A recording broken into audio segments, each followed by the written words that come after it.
नमस्कार, मैं हूं वरुण कुमार और आप देख रहे हैं पर्सनल फाइनेंस का बुलेटिन मनी टाइम, जो अब यूट्यूब के अलावा मनी9 के ऐप पर भी उपलब्ध है। इस खास शो में आपको मिलेगी हर वो खबर जिसका आपकी जेब से है सीधा सरोकार। और आज की पहली खबर है आपके पैसे से जुड़ी हुई। अब इस सरकारी बैंक ने पेश की है एक खास डिपॉजिट स्कीम। अगर आप बैंक ऑफ महाराष्ट्र के ग्राहक हैं तो आपके लिए एक अच्छी खबर है। सार्वजनिक क्षेत्र के बैंक ऑफ महाराष्ट्र ने महाधन वर्षा फिक्स्ड डिपॉजिट स्कीम लॉन्च की है। इस स्कीम के तहत 400 दिन की एफडी पर बैंक 5.5% ब्याज दर की पेशकश कर रहा है। इसके अलावा अन्य अवधियों की एफडी पर बैंक 2.75% से लेकर 5.40% तक का ब्याज दे रहा है। सीनियर सिटीजन्स को इन दरों पर ½ ज्यादा का अतिरिक्त लाभ मिलेगा। डायबिटीज मरीजों के लिए एक बड़ी खबर आ रही है। जल्द ही दवाओं की कीमत तय हो सकती है। मीडिया रिपोर्ट्स के मुताबिक drug price regulator national pharmaceuticals pricing authority diabetes के ट्रीटमेंट के लिए डॉक्टर्स द्वारा बताई जाने वाली दवाओं की रिटेल कीमत तय कर सकती है। ये 2 दवाएं हैं, सीटाग्लिप्टिन और लीनाग्लिप्टिन। एनपीपीए इन दोनों दवाओं की रिटेल कीमत 16 से 25 रुपये प्रति टैबलेट तय कर सकती है। इन दोनों दवाओं की कीमत हाल ही में घटाकर 7 रुपये से 15 रुपये प्रति टैबलेट की गई थी। इसलिए कंपनियों को घाटे से बचाने के लिए एनपीपीए ने इन दवाओं की रिटेल कीमत ऊंची रखी है। एनपीपीए के इस फैसले के लागू होने के बाद डायबिटीज मरीजों को इन दोनों दवाओं के लिए कुछ ज्यादा कीमत चुकानी होगी। शेयर बाजार में निवेश करने वालों के लिए खुशखबरी है, मिलेगी डीमैट पोर्टेबिलिटी की सुविधा। शेयर बाजार में निवेश करने वाले खुदरा निवेशकों के लिए बड़ी अच्छी खबर है। बाजार नियामक सेबी डीमैट पोर्टेबिलिटी पर विचार कर रहा है और इसके लिए सेबी और स्टॉक एक्सचेंज के बीच बातचीत चल रही है। अगर इस प्रस्ताव को अमली जामा पहनाया जाता है तो जल्द ही डीमैट अकाउंट की भी मोबाइल नंबर की तरह पोर्टेबिलिटी हो सकेगी। इससे निवेशक जब चाहे अपना शेयर ब्रोकर बदल सकेंगे। निवेशकों के लिए सेबी ब्रोकर इंट्रोऑपरेबिलिटी पर भी विचार कर रहा है। इस सुविधा से निवेशक अपने अकाउंट को जीरो किए बिना दूसरे ब्रोकर्स के पास ट्रांसफर कर सकेगा। माना जा रहा है कि सेबी इसके लिए इस साल के अंत तक यानी दिसंबर तक नियम जारी कर देगा। इस बार दीपावली पर बड़ा उपहार मिलने वाला है। आइए जानते हैं क्या बोले हैं रिलायंस के चेयरमैन मुकेश अंबानी। देश की सबसे मूल्यवान कंपनी आरआईएल के चेयरमैन मुकेश अंबानी 45वीं एनुअल जनरल मीटिंग में 5G को लेकर उन्होंने बड़ा ऐलान किया है। उन्होंने कहा कि दिवाली तक रिलायंस जियो 4 महानगरों के साथ देश के प्रमुख शहरों में 5G सेवा की शुरुआत कर देगी। इतना ही नहीं, दिसंबर 2023 तक देश के हर शहर, हर कस्बे और हर गांव में 5G सेवा को पहुंचा दिया जाएगा। मुकेश अंबानी ने कहा कि जियो 5G के साथ रिलायंस हाईएस्ट क्वालिटी और मोस्ट अफोर्डेबल डेटा के साथ हर किसी को, हर जगह को और हर चीज को कनेक्ट करेगी। मुकेश अंबानी ने कहा कि जियो 5G के लेटेस्ट वर्जन को डिप्लॉय करेगी जिसका नाम स्टैंड अलोन 5G है। इसकी 4G नेटवर्क पर डिपेंडेंसी बिल्कुल भी नहीं होगी।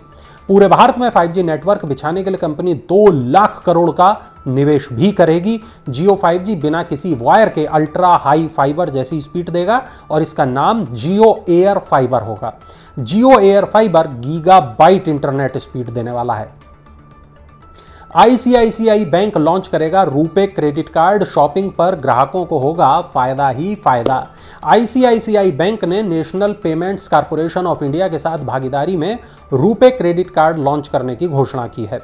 ICICI RuPay credit card contactless card होगा जो शॉपिंग और रेस्टोरेंट यूटिलिटी बिल के भुगतान पर रिवॉर्ड पॉइंट सहित कई बेनिफिट देगा। इसमें डोमेस्टिक एयरपोर्ट और रेलवे लाउंज का कॉम्प्लीमेंट्री एक्सेस, फ्यूल सरचार्ज से छूट, मूवी टिकट और डाइनिंग पर डिस्काउंट सहित और कुछ बेनिफिट भी शामिल हैं। इस कार्ड पर ग्राहकों को एक्सीडेंट इंश्योरेंस कवरेज भी दिया जाएगा। अब व्हाट्सएप से कर सकेंगे आप शॉपिंग। रिलायंस जियो के साथ मिलकर शुरू की गई है एक नई सर्विस। टेक्नोलॉजी कंपनी मेटा और जियो प्लेटफॉर्म्स ने जियो मार्ट को व्हाट्सएप पर शुरू करने के लिए हाथ मिला लिया है। इस साझेदारी से रिलायंस रिटेल के ग्राहक व्हाट्सएप पर किराने का सामान ऑर्डर कर सकेंगे। व्हाट्सएप पर जियो मार्ट ऑनलाइन खरीदारी करने वालों को जियो मार्ट की किराने की सूची से जोड़ देगा।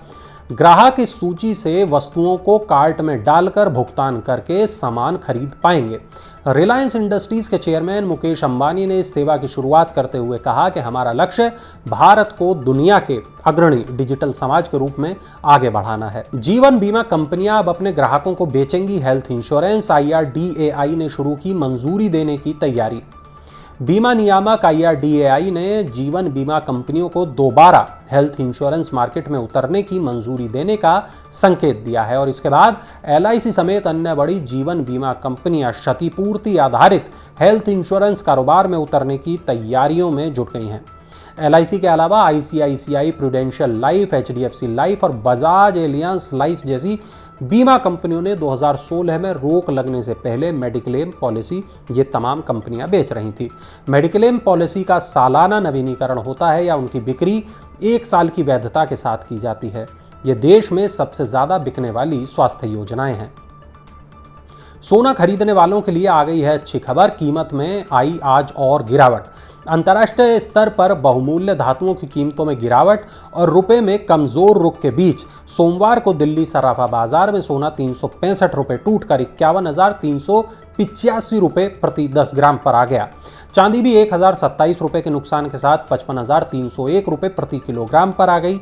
सोमवार को शुरुआती कारोबार में रुपया 31 पैसे टूटकर 80.15 रुपए प्रति डॉलर के अपने सर्वकालिक निचले स्तर पर चला गया था।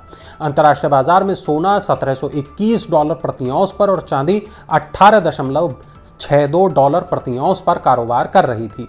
फेडरल रिजर्व के आक्रामक रुख और डॉलर में मजबूती से सोने की कीमतों में ये गिरावट दर्ज की गई है। ग्राहकों के साथ होने वाली धोखाधड़ी से निजात दिलाएगा RBI और इसके लिए एक प्लान है और वो प्लान क्या है, चलिए जानते हैं। RBI ग्राहक सुरक्षा के उपायों को मजबूत करने के लिए एक फ्रॉड रजिस्ट्री की स्थापना करने पर विचार कर रहा है। इसकी मदद से धोखाधड़ी करने वाली वेबसाइट, फोन नंबर और विभिन्न तरीकों का डेटाबेस तैयार किया जाएगा। इस डेटा बैंक से जालसाज दोबारा धोखाधड़ी नहीं कर सकेंगे क्योंकि इन वेबसाइट या फोन नंबरों को ब्लॉक कर दिया जाएगा। भुगतान प्रणाली के प्रतिभागियों को इस डेटाबेस तक सीधी पहुंच दी जाएगी। ग्राहकों को नए जोखिमों के बारे में बताने के लिए धोखाधड़ी से संबंधित पूरा डेटा प्रकाशित किया जाएगा।